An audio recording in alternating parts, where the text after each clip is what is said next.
Hey guys, testing, 1, 2, 3, testing, 1, 2, 3. This is the American Business Refurb podcast. My name is Chibide Koa, and we are here for you, the small to medium-sized business owner, the hero in the trenches, essentially propping up the economy of the United States of America. So today, ladies and gentlemen, we wanted to cover something that perhaps doesn't get enough airplay, something that's really, really critical, crucial to your business, really outperforming your competitors. And I think it just does not get enough airplay. And I suppose I'd introduce this episode to you with this quote. And it was a quote by Mark Twain. And he essentially said that the two most important days in your life, number one, the day you're born, and number two, the day you find out why. I may have paraphrased it a little bit, I may have butchered it a little bit, but the essence is key. And it really boils down to purpose. You see, when you have a business that has a purpose, that is striving to achieve something, right? And everyone on board within the business, those employees are just on board with the vision, on board with what it is you're trying to achieve to do. It, I mean, it's electric what it does to your team. And I've seen both sides of this coin, right? It's just night and day, the difference between an organization that is really purpose driven and an organization that, I suppose is not, right, is driven by the profit. It's completely different. And again, I suppose you could say when there's congruence, right? When there's congruence within a business, when the values of the individual relate to the values of the business and the business is driving forward in that trajectory, in that mission, it's something different. That's when you are able to decommoditize your business, right? Commoditize being, your customers perceive your business as that provides services or products that they think they can get anywhere, right? Like if they can't get it from you, or if you're too heavily priced, too highly priced, they can go somewhere else and get precisely what it is they intended to get from you.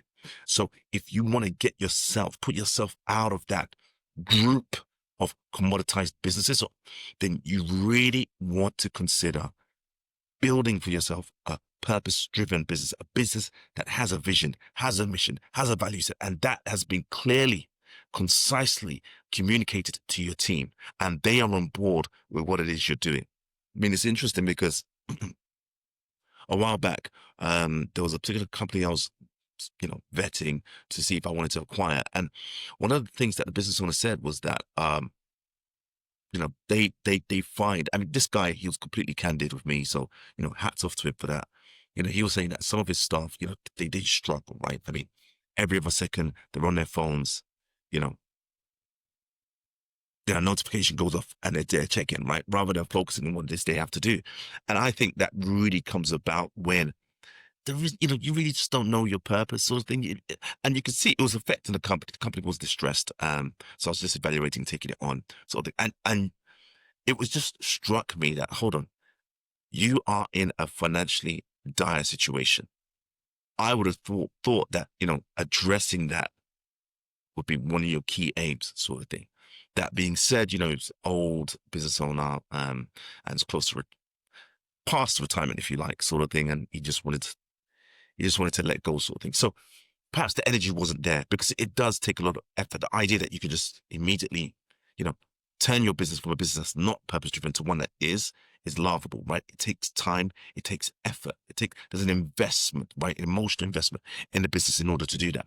But one thing I say to business owners I speak to, I work with, is essentially you've got to establish a vision for yourself so that you can position a business in such a way that it really works to serve you, right? As a business owner, it works to serve you and your vision for your future, right?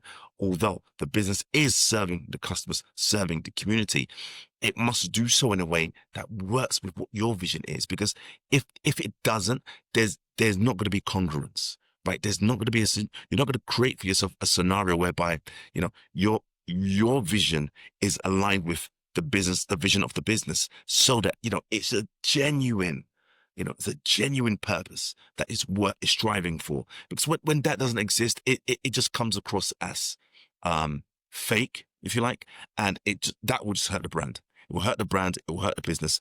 It will hurt, in terms of your staff sort of thing. I mean, what's interesting is that, I used to work in the banking industry, I was a spring chicken that after leaving university.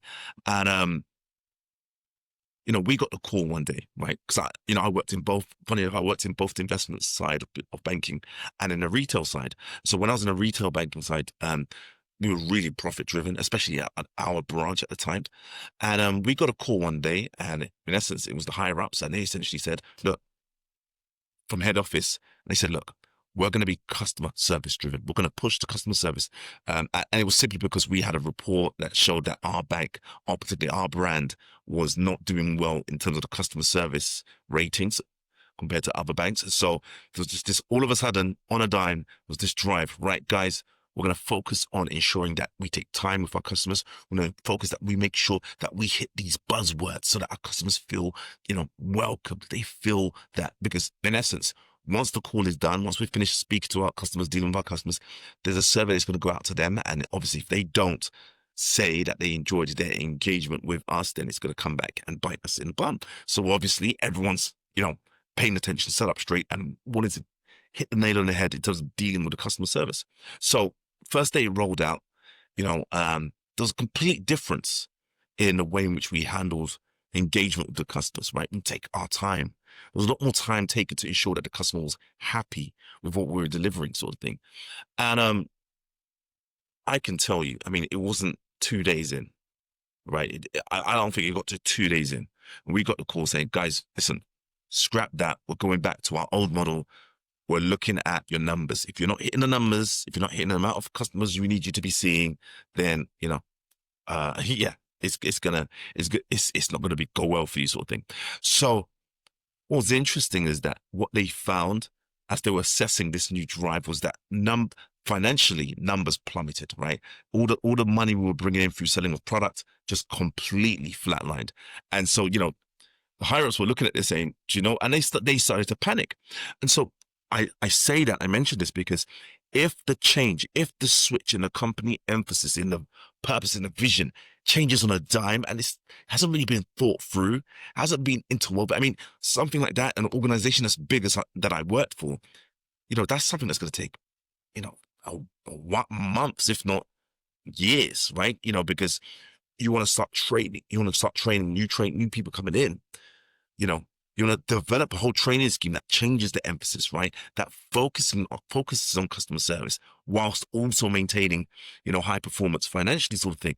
But it was on a dime. It wasn't genuine. It wasn't real, and the company suffered as a result, sort of thing. And so, I think it's absolutely crucial. It's incumbent on you as the business owner to ensure that you've developed a vision, mission statement for yourself. And one of the ways I like to, extrapolate that, if you like, from a stream of conscious from an owner is to present them with a wheel of life, a diagram. And in essence, this is probably as old as humans, this technique sort of thing. But in essence, it's just a circle in the shape of, circle that's segmented like pizzas, are kind of segmented into 8 different segments, if you like, 7, as many as you want. And in each segment, you title what part of your life, what component of your life is really important to you. So, for example, it could be health, it could be relationships, it could be family, it could be career, it could be whatever it is. Obviously, as a business owner, perhaps career you might put it down as career, or it might be, your employees, right? It's whatever is pertinent to you, whatever really speaks to you, right? Again, children, retirement, all those kind of things. And what you want to do is, number one, highlight in each segment where things are at currently, right? And give it a score out of 10. So you're dividing each segment into smaller pieces. So each slice, if you like, you divide it into either 2 or 3, depending on how you want to roll it out. But you divide one section and you give a score how that part of your life is right now. And if you want to take it further, you can explain why it's like that right now. Then there's another section as to where you want it to be. Like, what's the score you want it to be in a given sense, in a time frame, if you like. And then write out what it's going to take to get that part of your life from where it is to where you want it to be. And it's just literally, you're just doing a data dump, right? Where you get a stream of consciousness where you just delve into the heart to, really extract all the stuff that you think actually would work in that particular area of your life, sort of thing. And it's from that you could it helps to inform, right? How can a business help me achieve this? So, for example, let's say it was your financial life. One of the segments was your financial life, right? And you're close to retirement. You want to retire. You're saying, "Hey, I want to retire on 10K a month." That potentially means that you want to build a business that has a particular valuation.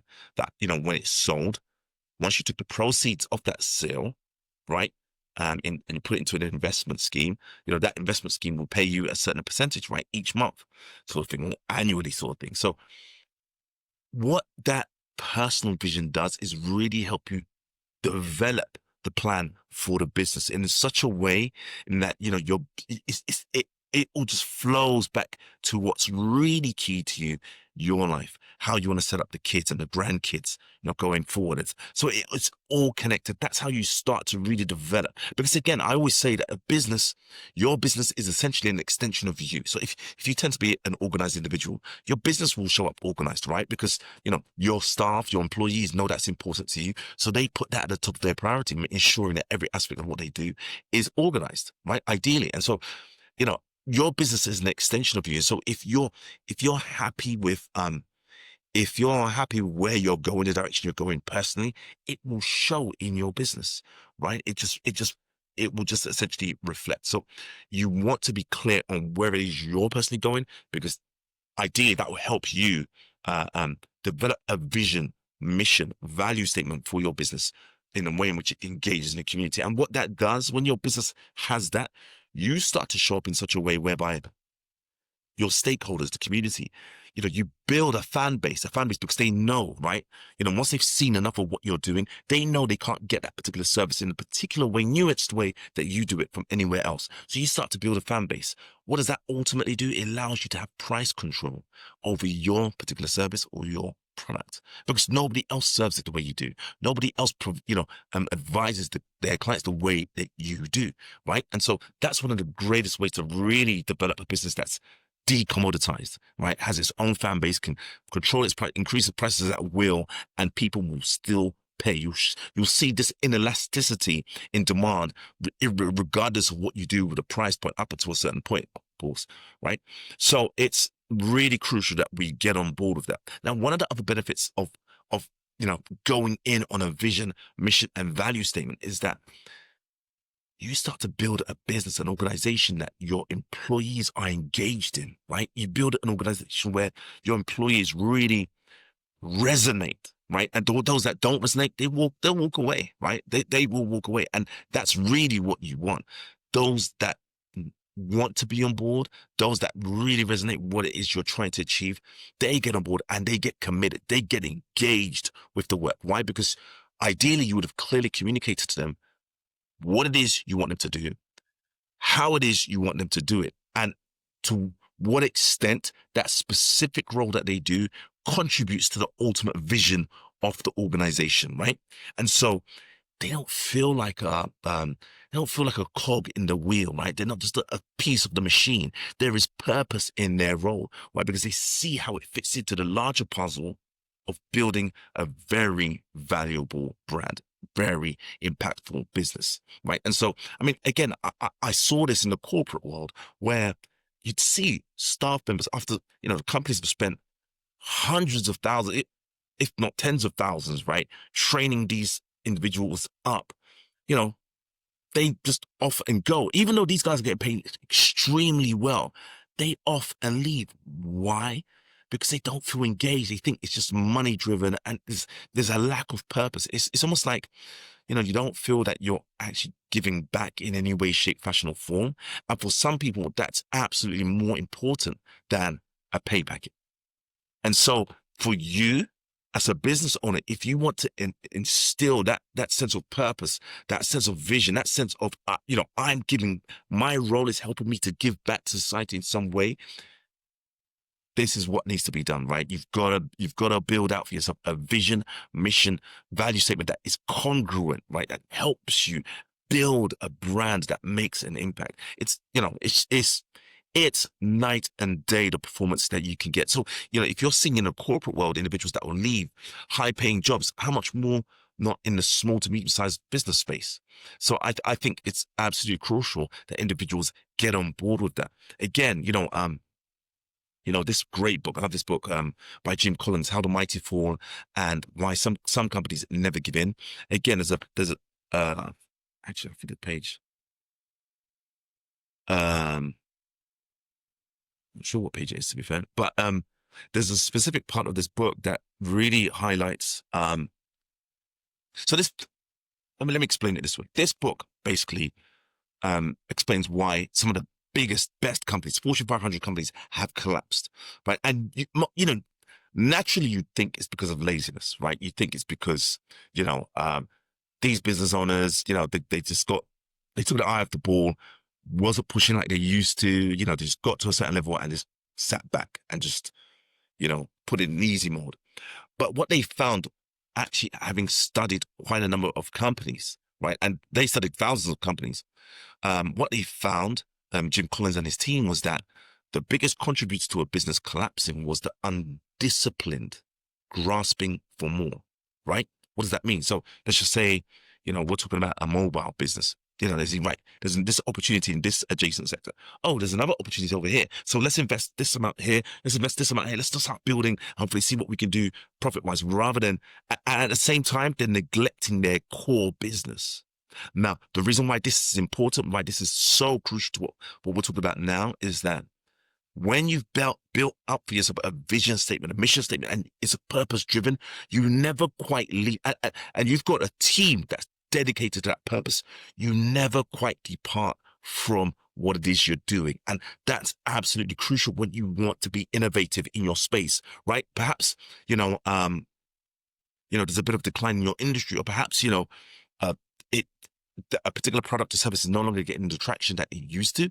You want to innovate, but you want to innovate in line with what made you a success in the first place. You don't want to neglect your core business and start chasing after all these adjacents. In most cases, it doesn't work, right? So when you're building a purpose-driven business, when your team starts to innovate, they innovate in line with your current success. And again, you don't have to take my word for it. There's a lot of research out there on this. I'd like to bring your attention to this article from on Forbes magazine. Amazing article that really kind of brings it home, if you like. Titled 4 Reasons Purpose-Driven Companies Outperform the Competition. I'm going to highlight a couple pieces in this particular article. It says, in today's world, where businesses are under increasing scrutiny for their social impact, mission-driven leadership has become a transformative force in shaping not only company culture, but also the broader business landscape. To be clear, you cannot build a purpose-driven organization without mission-focused leaders at every level, right? Organizations that operate with a clear mission and purpose consistently, listen to this, consistently outperform those that don't, according to research by Deloitte, right? Purpose-driven companies are 3 times more likely to retain talent due to higher levels of employee engagement. How much money will you be saving if you are able to retain your staff? Right? All the training, all the effort you've got, getting your staff up to the level, or an adequate level of performance, right? How much money are you saving if you don't have to, if you're not having to replace staff every month because, they got fed up with the work, or it wasn't aligned with their vision, or whatever sort of thing. So this stuff actually works to really, save you a ton of money, if not boost your productivity, right? Moreover, firms with a well-defined mission report a 30% increase in innovation rates, aligning with the growing expectations of today's workforce. In addition to promoting workforce wellness and community impact, these companies see significant financial benefits. Guys, if this is not you, you have got to get on the purpose train. If this is not you, you've got to get on a vision, mission, value statement train. This stuff is gold. This helps you stand head and shoulders above the competition. It allows you to outperform your peers so that you can have independence when it comes to your price controls. You're not being swayed by the rest of the industry. When somebody else panics because there's a bit of a downturn, you start getting affected and having to adjust. You don't have to do that. Again, I mean, there's another key part in this. I absolutely, again, check this out. A key strength of mission-driven leadership is its ability to build a purpose-driven culture. According to a study from PricewaterhouseCoopers, 79% of business leaders believe purpose is central to success, yet only 34% say their company has clearly articulated its purpose. Companies with a purpose-driven culture have employees who are 1.4 times more engaged and productive. Guys, this is a must-have, an absolute must-have. And the final point from this awesome article, a vital mission can provide the resilience necessary to navigate adversity and emerge stronger. I mean, need I say more? Need I say more? This is absolutely crucial to anyone who wants to build for themselves a powerful business that's able to not only be resilient, is a lot more productive, and saves a ton of money in not having to replace staff every so often. So guys, I really hope that helps to align, to help you, get motivated to align your business. If you happen to be in a position whereby, every month is kind of, things seem to great, things feel a bit difficult, I encourage you, number one, build out your own vision, mission, value statement. What is it you want to achieve? What is it you want to see in the key parts of your life for you, your children, if you have them, your spouse, your finances, and allow that to help you inform how your business basically performs, right?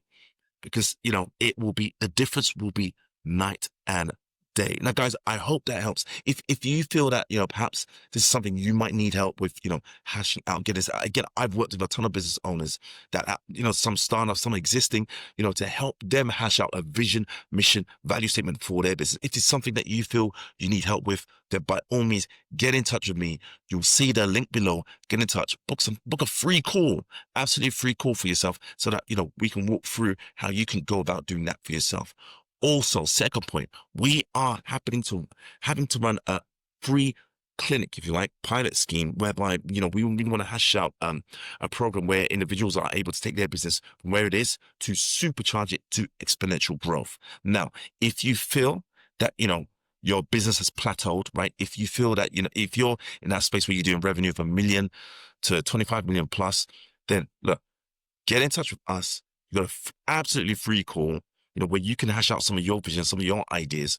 And, I can walk you through to how you can extrapolate an easy, I mean, again, mind you, this is a minimum 100K within your business, right? A minimum 100K within your business with the resources you have now. Now, that means I'm not talking about spending money on advertising. I'm not talking about spending money on new stuff we're talking about extrapolating at least 100K within your business for free, right?